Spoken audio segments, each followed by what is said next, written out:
My name is Mara Whitcomb. I'm 34.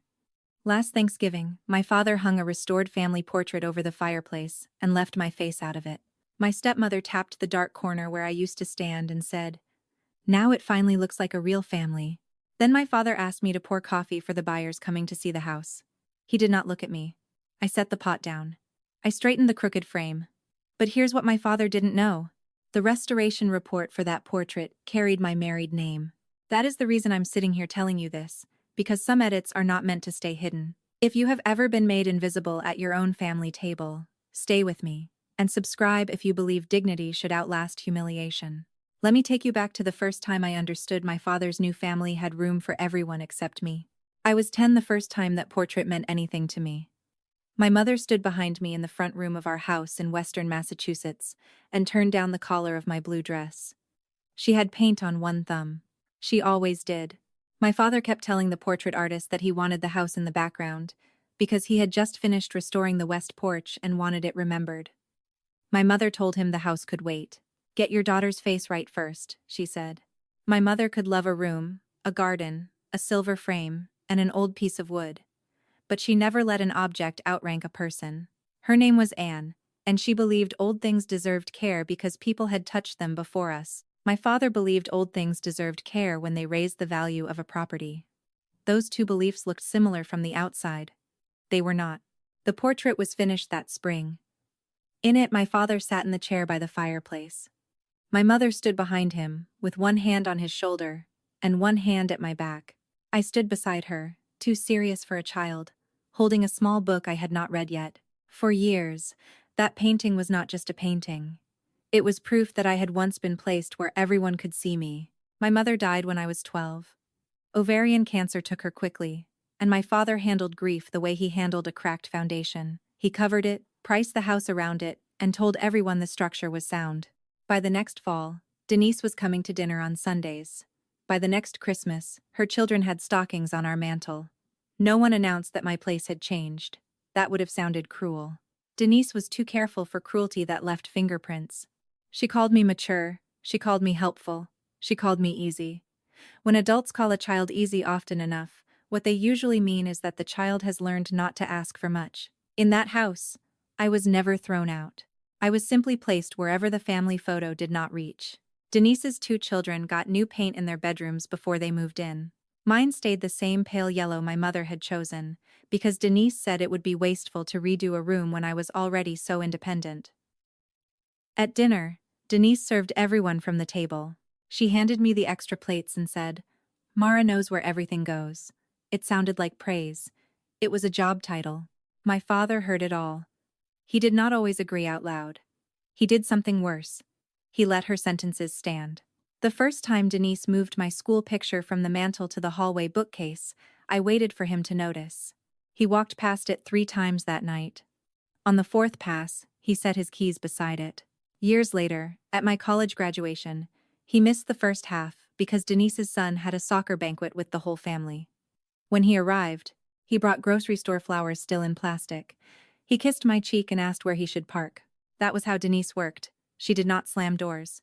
She changed labels. Daughter became independent. Family dinner became, "Help me set up." Your mother's things became old storage. Every change was small enough to defend if I objected. Together, they taught me where I stood. The only person who said the plain thing was Evelyn Park. Evelyn had been my mother's friend before she was mine. She was in her 60s by then, with silver hair she pinned with a pencil, and hands that smelled faintly of turpentine, no matter how often she washed them. She owned a small restoration studio behind a frame shop in Northampton. My mother used to take me there on Saturdays. After my mother died, I kept going. At first I swept floors. Then I learned to cut mat board. Then Evelyn let me watch her clean a smoke-darkened landscape 1 square inch at a time. She never made the work sound magical. She made it sound patient. "Paint can cover a face," she told me once, holding a lamp close to a canvas. "But it can't make the first face stop existing." I did not know then how much I would need that sentence. By the time I was 26, I was working in restoration full-time. I used my married name professionally after a short marriage and a quieter divorce. I kept it because my portfolio, my invoices, and my certifications were already under that name. My father never asked enough about my work to know that. He knew I did art repair. That was his phrase. He said it the way a man says a hobby he cannot price. Years passed. I visited less. Denise sent holiday texts with fewer words. My father called when a pipe burst, when an aunt needed a ride, when a document from my mother's storage boxes had my name on it. He did not call just to hear my voice. I learned to stop waiting for a version of him that needed no emergency to remember me. Then, in late September of last year, our studio received a portrait from Whitcomb House. The client name on the intake form was Denise Whitcomb. The request was listed as surface cleaning and presentation work.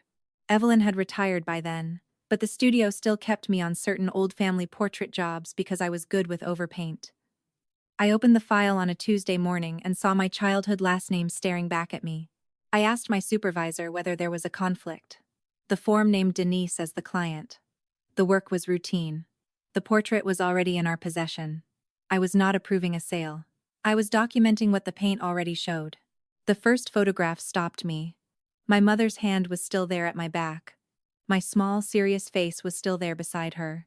The varnish had yellowed, and the dark corner near me had several later strokes that did not match the older surface. Someone had tried to make a shadow where a child had been. I sat with that image for a long minute. Then I did the work the way Evelyn had taught me. I documented before I touched anything. I photographed the surface. I logged the odd patch. I made sure the report said exactly what the painting showed and nothing more. A plain record does not need to raise its voice. The final report went out in early November under my professional name. Denise never noticed. My father never noticed. To them, it came from a restorer with a last name they did not connect to the girl they had been reducing for 20 years. In early November, Denise called me herself. That was unusual. She sounded cheerful in the careful way people sound when they have already decided what role you will play. "We're keeping it simple this year," she said. "Just Thanksgiving, a few relatives, and some people your father needs to speak with about the house." I asked, "The house?" There was a pause, then she laughed lightly. "Oh, I thought he told you." He had not. My father called that evening. He said the place was too large now. He said the market was right. He said the house had become impractical, which was the word he used whenever sentiment got in the way of profit. Then he said the number as if he were announcing a prize. $4.6 million. I asked what would happen to my mother's things. "We've sorted most of that," he said. He did not say we saved what mattered. He did not say your mother would have wanted you included. He said sorted, as if love were a drawer that had been cleaned out. A week later, Denise sent a preview photo of the staged front room. She wanted me to admire the new drapes. I enlarged the picture on my phone in the grocery store parking lot. The fireplace was there. The mantel was there. The portrait was there too, placed under a small brass light. From that distance, the corner where I had stood looked dark and smooth. I sat in my car with frozen peas, sweating through a paper bag on the passenger seat. Ordinary details stay rude that way. They keep existing while something inside you is changing. The portrait had always been my last public witness in that house. If they had changed it, they had not only edited a room, they had edited my mother's hand off my back. Evelyn called 2 days later. She had heard from a former colleague that the Whitcomb portrait had come through our studio. She did not ask for gossip. She asked one question: "Are you going to Thanksgiving?" I said, "I haven't decided." Evelyn answered, "You already know what the painting knows." She did not tell me what to do. Evelyn never confused guidance with control. She simply placed the truth on the table and let me decide whether I was ready to look at it. The Monday before Thanksgiving, my father called with instructions. Not an invitation. Instructions. Denise wanted me there by 11. She needed help with coffee, coats, and the flow of the afternoon. He said buyers might stop by after dessert, but I should not worry because it was only a casual walkthrough.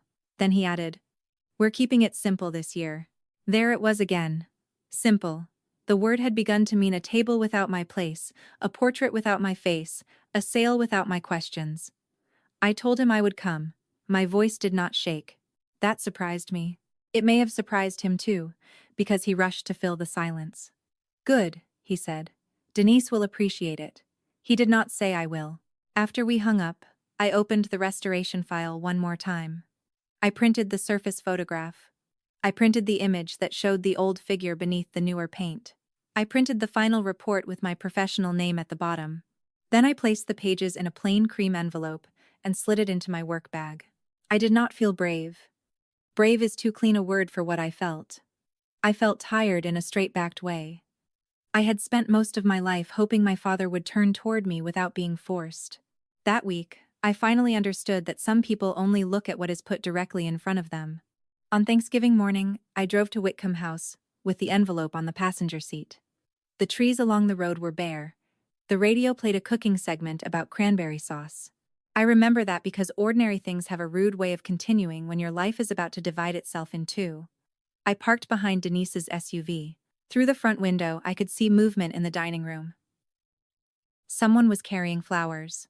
Someone else was folding napkins. Above the fireplace, under the new brass light, the portrait waited. For most of my life, that house had taught me to enter quietly. That morning I did. But quiet is not the same as empty-handed. The front door opened before I reached it. Denise stood there in a cream sweater and pearl earrings, holding a dish towel like she had been interrupted in work she wanted credit for doing. She looked at my coat first. Then she looked at my hands. "You're early," she said. I answered. "You asked me to come at 11. Her smile tightened. "Right. Good. We're keeping it simple this year." I stepped inside. The house smelled like turkey, orange peel, and the lemon polish my mother used to use on the banister. Denise had changed almost everything in that front room over the years. But she kept the smells that made the house easier to sell. She could borrow warmth without giving any. My father came out of the dining room with his phone pressed to his ear. He saw me and lifted 2 fingers, not quite a wave. "Mara's here," he said into the phone. Then he turned away and kept talking about square footage. That was my welcome. Denise handed me the dish towel. "Could you check the cups in the sideboard? Caroline Reed may come earlier than expected." The name was new in the room, but not new to me. I had seen it in the email chain the night before. Caroline Reed was the buyer's agent, and she had asked 2 questions that mattered. Was the portrait original to the house, and would it remain with the property? Denise had answered yes to both. I folded the dish towel once and set it on the hall table. "Where do you want the cups?" She blinked. Denise liked obedience better when it came with movement. "Coffee service, near the urn." "Of course." I walked toward the dining room and saw the folder on the sideboard. It was navy, heavy, and too clean for a family meal. A white label on the front read, "Whitcomb House Heritage Presentation." Under it, in smaller print, was the asking price. $4.6 million. There are numbers that sound like money. That one sounded like erasure with a comma in it. I did not touch the folder. I only looked at what Denise had left in plain sight. The top page showed the front of the house in spring.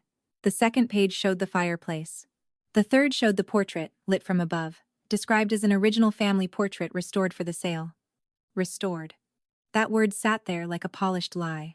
My father came in while I was still beside the sideboard. He ended his call and slid the folder half an inch away from me with 2 fingers. "Denise has that handled," he said. I told him. "I was looking for the cups." He pointed to the lower cabinet. "They're below." That small gesture reminded me why the envelope mattered. If I had needed anger, he had handed me some. If I had needed clarity, he had handed me more. I knelt and took out the cups. I counted 12. Then I counted the chairs at the main table. 10. My place card was not there. Denise's children had cards. Their spouses had cards. A cousin I had not seen in 6 years had a card. Mine sat on the small round table by the coffee urn, written in Denise's slanted hand. Mara. No last name, no role. Just a label for the person who could refill cups. I took a picture of it, not because I planned to post it. I have never trusted public humiliation as a form of healing. I took the picture because records matter. A person who keeps records does not have to shout when the room starts rewriting what happened.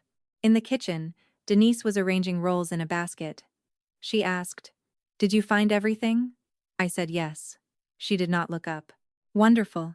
Your father wants the buyers to feel the house has been loved by one family. It's important not to make things complicated." There it was again, only dressed differently. Complicated meant me. Simple meant them. I dried 1 cup slowly. "Are they buying the portrait too?" Denise's hand stopped over the rolls. only for a second. "It belongs with the house," she said. I said, "It belonged to my mother." Denise answered, "Your mother loved this house." I said, "She loved people in it too." Denise set down the roll. "Mara, this is not the day." That sentence did not hurt the way she wanted it to. It helped. It told me she already knew there was something to avoid. I went to the powder room before more relatives arrived. I locked the door. I did not cry. I took out my phone and opened the folder I had saved from the studio. The files were exactly where I had left them. Surface photograph. Underlayer image. Final report. Client request. Delivery receipt. I checked the bottom of the report again. My professional name sat there in small black type. Denise had paid for the truth and failed to recognize the person who wrote it down. I sent one message to my supervisor at the studio. Short, careful. I asked whether I could confirm what the final report said if someone used the painting in a sale and called the covered area original. I did not mention my father. I did not mention Thanksgiving. I kept the question plain. The answer came 12 minutes later. Yes. Stick to documented facts. Do not speculate. If the covered area comes up, do not let anyone call it original. It isn't. That was all I needed. When I came back out, my father was standing under the portrait. He had moved a lamp so the light fell more directly on the dark corner. He looked satisfied. Not emotional. Satisfied. Like a man who had finally gotten a room to photograph well. "Looks good, doesn't it?" he said. I stood beside him. "It looks changed." He glanced at me. "That's what restoration is." I said, "No, that's what alteration is." The difference landed between us. He did not pick it up. Instead, he gave the tired little sigh he used when he wanted me to feel childish. "Mara, please don't start."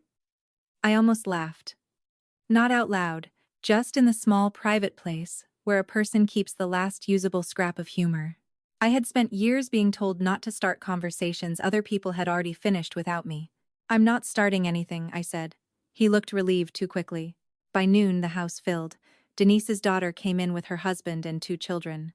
Her son arrived carrying wine he placed directly in my father's hands. My Aunt Linda kissed my cheek and asked if I was still doing frames. I told her yes, because explaining the difference between a frame and a painting to Aunt Linda would have required a second Thanksgiving. Then Caroline Reed arrived early. She was in her 50s, with short gray hair and a camel coat. She did not enter like a guest. She entered like a person measuring risk. Her eyes moved from the ceiling beams to the floors, from the mantel to the portrait, and finally to the folder on the sideboard. My father's voice changed when he greeted her. Softer, wider, worth more per word. "Caroline, we're so glad you could stop by before the meal." Caroline said, "I'm only here for a few minutes. The buyers are running late, but they asked me to confirm a few pieces of history." Denise appeared beside him. "Of course." We pulled everything together. Caroline opened the folder. I saw the portrait listed as original to the property. My father smiled. "It has been in the family for decades," Caroline asked. "And the restoration was recent?" Denise answered before he could. "This month. Very light work, cleaning mostly." I was standing by the coffee urn with a stack of saucers in my hands.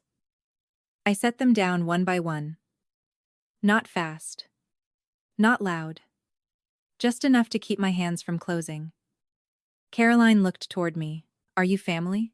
Denise said, "She's helping us today." My father said nothing. The balance changed in that pause. Until then, I had thought I was deciding whether to confront my father. In that second, I understood something colder. He was willing to let a stranger stand in our front room and hear that I was help. Not daughter. Not Anne's child. Not part of the portrait. Help. Caroline's eyes stayed on me for one extra beat. She had heard the pause. People who work around expensive houses learn to hear pauses. "Yes," I said, before Denise could move the room along. "I'm family." Denise's smile sharpened. "Mara grew up here part-time after her mother passed." Part-time. I had slept under that roof every school night until college. I had learned my multiplication tables at the kitchen counter. I had buried my first dog under the maple tree behind the garage. Denise had reduced a childhood to a custody footnote. Caroline did not argue. She only wrote something on the edge of the folder. A small line. A small note. A small shift. Attention. My father saw her right. He cleared his throat. Blended families always have little details, Caroline said. Of course. Her tone was polite. It was not warm. Caroline closed the folder halfway. I may need to see the restoration paperwork before my clients make a final decision. Denise's hand moved to her necklace. We have the invoice, Caroline said. The report. Not just the invoice. My father turned toward Denise. Denise looked at me for the first time that day, without pretending I was furniture. I did not speak. There are moments when silence is not weakness. It is a door left open, so the wrong person can walk through it. Denise walked through. I'm sure it's in my email somewhere, she said. It was very basic, nothing structural. I said, paintings don't have structures. The words were quiet. Caroline heard them. My father's jaw tightened. Mara. I looked at him. What? He had no answer that would sound decent in front of Caroline. The afternoon kept moving. Relatives took coats upstairs. Children ran through the hall. Denise recovered her rhythm and began directing people again, but now she checked the folder twice. My father stood closer to the portrait than before, as if his body could guard it from questions. I helped with the table because I had said I would. That mattered to me. Boundaries did not require me to become unreliable. They required me to stop confusing reliability with surrender. At 1:30, Denise placed the final seating cards. Mine stayed by the coffee urn. She saw me see it. We just thought it made sense, she said. I told her, I know what you thought. She pressed her lips together. Your father needs today to go smoothly. I looked at the portrait. I looked at the dark corner. Then he should be careful what he calls smooth. For the first time all day, Denise had no pleasant answer ready. I did not know yet exactly how the day would break. I only knew the truth had moved from my bag into the room. Caroline had asked for the report. Denise had denied the problem. My father had called the portrait restored. The folder with $4.6 million printed on it sat closed, but not safe. The table was set. The buyers were late. The portrait was lit. And for once, I was not the only person in that house looking at the dark corner. Dinner did not start when the turkey came out. It started when my father moved the folder. He took the navy folder from the sideboard and placed it on the small table near the fireplace, just under the portrait. Not on the dining table. Not in his office. Right there, where every guest could see it and every buyer would have to stand beneath the painting to discuss the house. Denise noticed me watching. Your father likes things organized, she said. I said, he does. My father liked clean lines, signed pages, trimmed hedges, and family stories with no loose ends. I had been a loose end for most of my life. The buyers called at 2 o'clock. They were 25 minutes away. Denise took the call in the hall and came back smiling too brightly. Perfect, she said. That gives us time to eat before they arrive. No one at that table believed her. Thanksgiving meals do not move faster because rich strangers are on the road. They move slower. Knives scrape. Chairs bump. Someone asks for salt that is already in front of them. Every small sound gets bigger when everyone is pretending not to wait. My place was still by the coffee urn. Aunt Linda noticed first.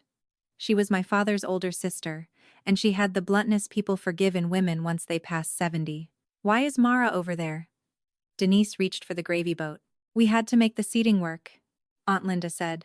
There's a chair beside me. My father cut in before Denise could answer. Linda, please, it's only a meal. Only a meal. That was how he shrank anything that might expose him. Only a meal. Only a card. Only a room. Only a portrait. I picked up my place card and carried it to the empty chair beside Aunt Linda. I did not ask permission. I set it down. Then I sat. No speech. No scene. Just my name moved from the service table to the family table by my own hand. If you have ever had to move your own name back where it belonged, write "scene" in the comments. I want to know how many of us learned to do that quietly. For a moment, the room gave me 1 inch of peace. Aunt Linda passed me the potatoes without making me reach. Caroline wrote nothing. Denise was busy watching the driveway. My father was busy watching Caroline. No one looked at me as if I had stolen the chair by existing in it. It was not justice. It was a chair. But some days, a chair is the first proof that you have stopped agreeing to disappear. The envelope in my bag felt heavier than paper, but I left it there. A truth brought out too early can look like an attack. I needed them to name the lie first. Then tires sounded on the gravel. The first 10 minutes of dinner passed, almost normally. Denise asked about travel. Her daughter talked about preschool applications. My father described the buyer's interest in the old family story of the house, and he said those words like they had been appraised. I ate turkey I could not taste and watched the fireplace light catch the edge of the frame. Caroline Reed did not leave. That changed the air. She accepted a small plate and stood near the sideboard. Not quite a guest, not quite staff. My father kept trying to fold her into the room. She kept looking at the portrait, then at the folder, then at me. Halfway through dinner, Denise raised her glass. Before our visitors arrive, I just want to say how grateful I am that this house can pass to a family who appreciates its story. Her son nodded. Her daughter smiled. My father lifted his glass. Denise turned toward the portrait, and her voice warmed for the room. Now it finally looks like a real family. There it was. The sentence had returned dressed for company. No one said my name. That was the point. My father stood. I'll add to that, he said. Whitcomb House has always been about continuity. Not perfection. Continuity. We have restored what needed care and simplified what needed simplifying. He looked at the portrait while he said it. Then he looked at me. I waited. I gave him the length of one breath to correct himself. He did not. He smiled at Caroline instead. We're proud to let the house go forward as it should be remembered. Denise set her glass down. Her hand was steady. Mine was too. The doorbell rang. Everything tightened at once. Denise stood too fast and struck her knee against the table leg. A child stopped chewing. My father smoothed the front of his shirt as if a tie had vanished from it. Caroline closed the folder she had been reading and stepped back from the fireplace. The buyers entered with cold air behind them. A couple in their 60s. Polite coats, polite shoes. The wife carried a notebook with sticky tabs along the top. The husband looked first at the beams, then at the floorboards, then at the mantel. People with that much money do not only look. They inspect what they are being asked to believe. My father became the version of himself he saved for contracts. Warm voice, open shoulders, no wasted words. We're so glad you could join us, he said. You caught us at the heart of the house. Denise laughed softly. Thanksgiving is the best way to understand this place.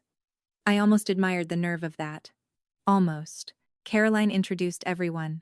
She did not introduce me as help. She paused, looked toward my chair, and said, "And this is Mara Whitcomb, Richard's daughter." The room shifted around that word. Daughter. My father's mouth opened a little. Denise's eyes moved to Caroline. Aunt Linda put her fork down with care, as if the silver had become important. Of course, my father said. Mara is my daughter. It was the first time he had used the word all day. The buyers smiled at me. I nodded. I did not rescue him with warmth he had not earned. The wife turned toward the portrait. Is that the painting mentioned in the materials? My father moved quickly, grateful for safer ground. Yes, original to the family, recently restored. Caroline's eyes flicked to me. Denise added, it was cleaned beautifully. We wanted the room to feel honest. Honest. That word almost did what the seating card had not. It almost made me laugh. My father gestured toward the painting. It shows the family as it was meant to be remembered. Aunt Linda inhaled sharply through her nose. No one else moved. The buyer's wife stepped closer to the fireplace. Who are the figures? My father answered like a docent. My late wife Anne, myself, and the family as it existed then. He skipped me without naming the skip. That was a skill of his. The wife studied the dark corner. There seems to be an unusual patch here. Denise moved first. Old varnish. The restorer handled it. Caroline opened the folder again. That is why I asked about the report. My father's voice stayed pleasant. We can send that later. Caroline said. I'd prefer to clarify it now. There it was. The clock had reached the minute that mattered. Denise looked at me. Not at Caroline. Not at my father. At me. She had finally connected the danger to the person she had seated by the coffee urn. She did not know the shape of it yet, but she knew it had my face. My father tried one more smooth path. Caroline, surely this is not necessary during Thanksgiving dinner. Caroline said. It became necessary when the portrait became part of the sale materials. The buyer's husband looked at my father. We are relying on those materials. My father nodded too quickly. And you can, it is original. His hand touched the lower edge of the frame. A protective gesture. A foolish one. People touch objects when they think ownership can be proven by contact. I looked at that hand and remembered my mother's hand in the hidden layer of the portrait. His hand on the frame. Her hand at my back. One was claiming the painting. One had claimed me. My father turned to me then, his voice lowered. Mara, why don't you check the coffee? There it was. The old command. Leave the room. Be useful. Become simple. I stood. Denise relaxed for half a second. I did not walk to the urn. I walked to my work bag by the hall table. I took out the cream envelope. No one spoke. I came back to the fireplace and stopped beside the portrait. The buyers watched me. Caroline watched the envelope. My father watched my hands. Before anyone calls it original, I said, you should see what was removed. My father's face changed. Not much. Only the color around his mouth. Mara, he said. I did not look away from the portrait. You chose the room, Dad. Then I opened the envelope. The envelope made a very small sound when I opened it. That was the first thing I noticed. Not my father's face. Not Denise's hand at her necklace. The paper. A soft scrape against the flap, the kind of sound no one would hear at a normal Thanksgiving table. That room was no longer normal. I took out the first page and placed it on the small table under the portrait. It was the photograph of the painting as everyone could see it now. My father in the chair, my mother behind him, a dark finished corner where a child should have been. Denise spoke first. Mara, don't do this. I kept my eyes on the paper. I'm only showing the report. My father stepped closer. This is private family business. Caroline Reed did not move away. It became part of the sale. The buyer's wife closed her notebook with one finger still marking the page. The buyer's husband took his glasses from his pocket and put them on. Aunt Linda's fork rested across the edge of her plate, untouched. I took out the second page. It was not dramatic paper. It was not old. It was a clean print from a studio file, black and gray and plain. But the image on it did what my voice never could. Under the dark paint, a small girl stood beside my mother. My face was turned slightly toward the artist. My mother's hand rested at my back. I laid that page beside the first one. No one needed me to translate it. Caroline leaned in. Is that the same section of the painting? I said, yes. The dark corner is paint laid over an earlier figure. Denise gave a short laugh. It broke in the middle. That could be anything. Old portraits have marks. Caroline looked at my father. Mr. Whitcomb, who was originally standing beside your late wife. My father's mouth opened. Nothing came out. Caroline waited. She did not help him. That mattered. Denise tried again. The studio report calls it overpaint, not damage. My father looked at the signature line. His eyes stopped there. I saw the moment he read my professional name and understood why he had never recognized it. His fingers went to his collar. There was no tie to fix. He pinched the fabric anyway. Mara, he said very softly. I did not answer.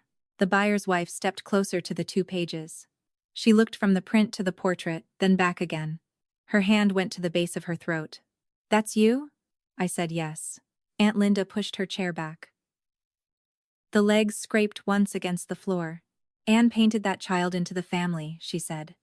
My father answered too quickly. She didn't paint it. The artist, Aunt Linda cut through him. Richard, you know what I mean.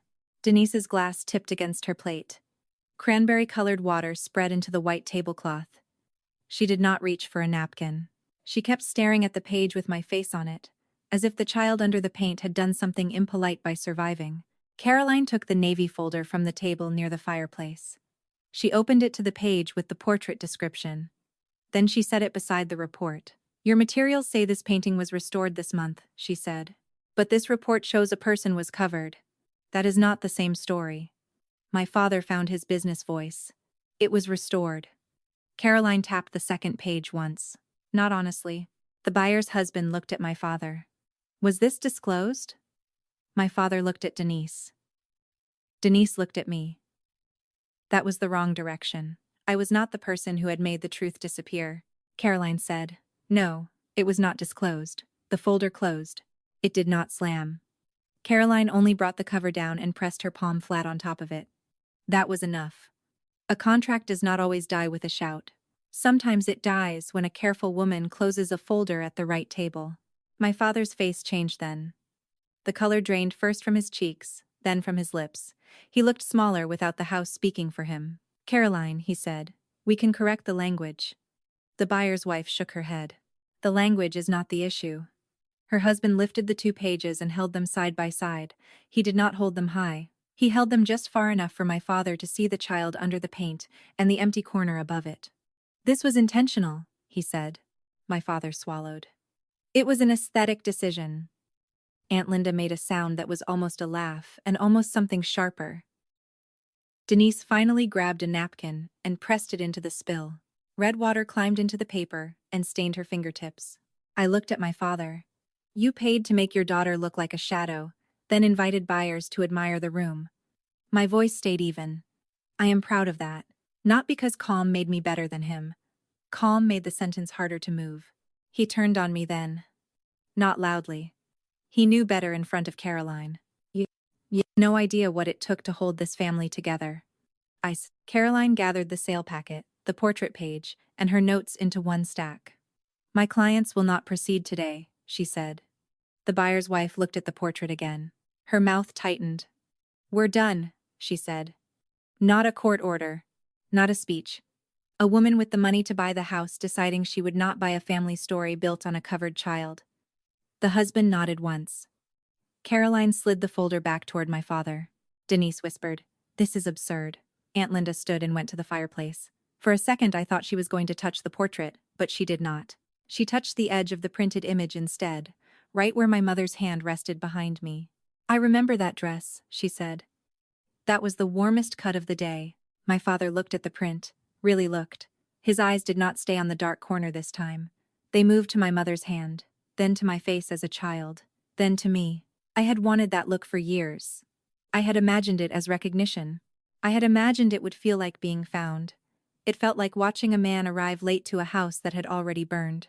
The buyers stepped away from the fireplace. Caroline took her coat from the chair. Denise followed them 2 steps, then stopped, because no sentence came to her that could sound clean.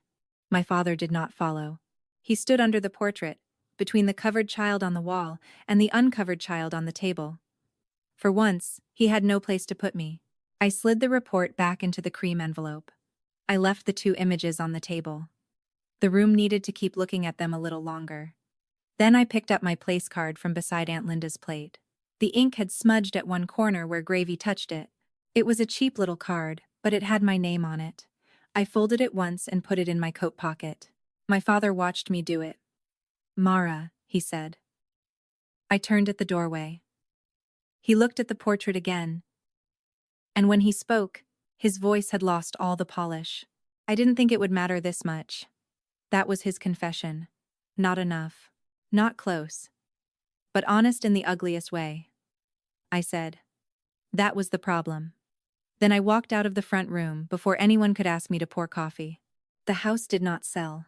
That was the first piece of news that reached me. Not from my father. He did not call that week. Denise did not call either. Aunt Linda texted me on Monday morning with one sentence. The sign came down. She sent a photograph with it. The white for sale post was lying across the side yard.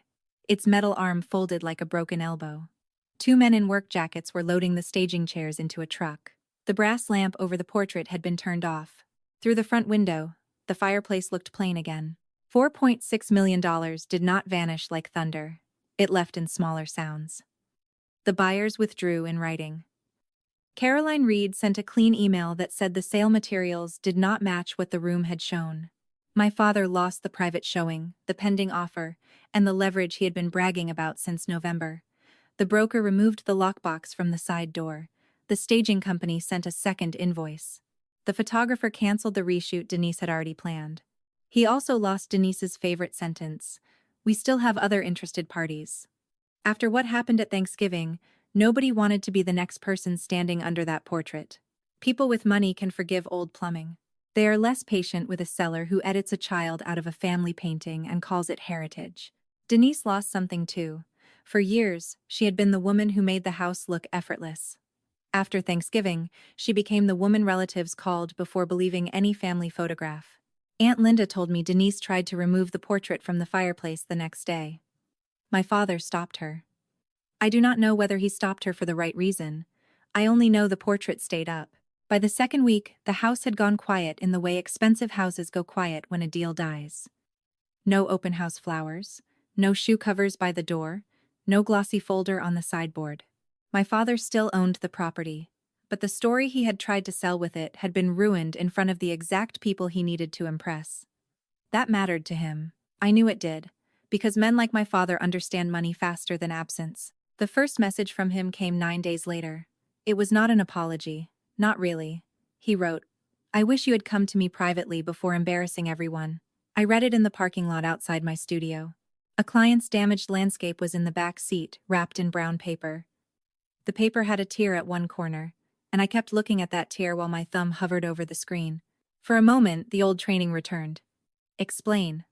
Soften. Make him understand. Tell him I had tried for years to be easy enough to keep. I did not do that. I wrote back. You were not embarrassed by what I said. You were embarrassed that people saw what you did. Then I turned my phone face down and carried the landscape inside. He called that night. I let it ring. He called again on Wednesday. I let it ring again. Boundaries are not always dramatic. Sometimes they are just a phone lighting up on a kitchen counter while you keep washing a mug. On Friday, he left a voicemail. His voice sounded older. I had wanted that once. A crack in the polish. Proof there was a father under the salesman. But wanting something for years does not mean you have to take it the moment it arrives damaged. He said he should have stopped Denise. He said the alteration had gone too far. He said he had not thought of it as erasing me. That was the line I played twice. Not because it helped, because it told the truth by accident. He had not thought of it as erasing me, because he had stopped thinking of me as someone who could be erased. I called him back the next morning. I did not call from my apartment. I called from the studio, standing beside a work table where a portrait of a stranger waited under soft cloth. I asked, "Did you know she asked for me to be painted over?" He was quiet long enough to answer. "Yes," he said. There it was. Not the whole apology. The hinge. "Why?" I asked. He sighed. Denise thought the room would present better. She thought buyers would ask fewer questions. I said, "And you agreed?" He answered. "I didn't think it would become what it became." I said, "It became what it already was." He did not argue. That may have been the only decent thing he gave me in that call. Then he said, "I'm sorry." I believed that he meant it in that minute. I also understood that a true apology does not automatically rebuild a table, a childhood, or a place in a portrait. Some apologies are real and still too late to live inside. "I can forgive what I understand," I told him. "I do not have to return to the table where it happened." He breathed in sharply. "So that's it?" I said, "No, that is the boundary." He asked whether I wanted the house. I said no. He asked whether I wanted money from the sale if it happened later. I said no again. That surprised him more than the boundary. What I wanted was simpler and harder. I wanted him to stop using my mother's memory to decorate decisions she would have hated. I wanted the portrait record corrected. I wanted the family materials to say that a daughter had been removed from the image after the fact. Not lost, not damaged, removed. He agreed. I had Caroline Reed copied on the correction. That was not vengeance. That was a corrected record with witnesses. 2 weeks after Thanksgiving, I went to see Evelyn Park. Her hands shook more than they used to, but she still answered the studio door with a pencil in her hair. I brought the print with me, the one from the underlayer image. My mother's hand was at my back. My small face was serious.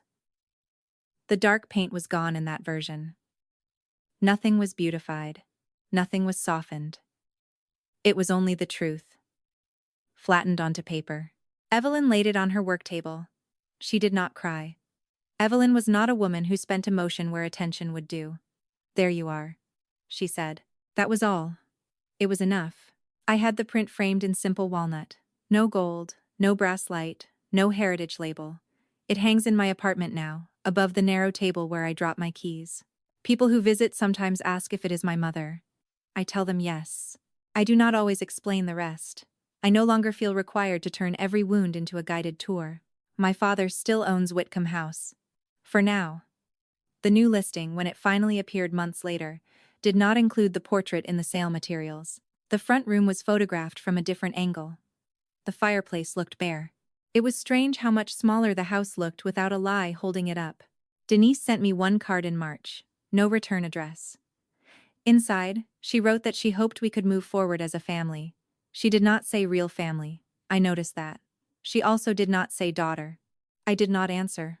Silence can be punishment, but that is not what mine was. Mine was maintenance. A fence does not hate the road. It only marks where the yard begins. A boundary is not a locked door. Sometimes it is the first honest frame you ever choose for yourself. I still restore portraits. That surprises some people. They think the work must feel poisoned now. It does not. If anything, I trust the work more. Paintings are honest in ways people are not. They show what was added. They show what was covered. They keep the pressure of every hand that tried to change them. I keep one small card in my top desk drawer. The place card from Thanksgiving. Mara. One word, smudged at the corner. I kept it because that day I moved my own name back to the table, and then I took it with me when I left. Family is not the person who hangs you on the wall when it helps the room look warmer. Family is the person who still sees you when someone else has painted you into the corner. Evelyn saw me. My mother saw me. Aunt Linda, late but honest, saw me. And eventually, I learned to see myself without waiting for my father's eyes to do the work. The place you belong is not always the place that raised you. Sometimes it is the life you build after you stop begging the old room to make space. That's my story. One Thanksgiving table, one restored portrait, one empty corner that was never empty, and a $4.6 million house sale that collapsed because my father forgot paint can cover a face, but it cannot erase a daughter.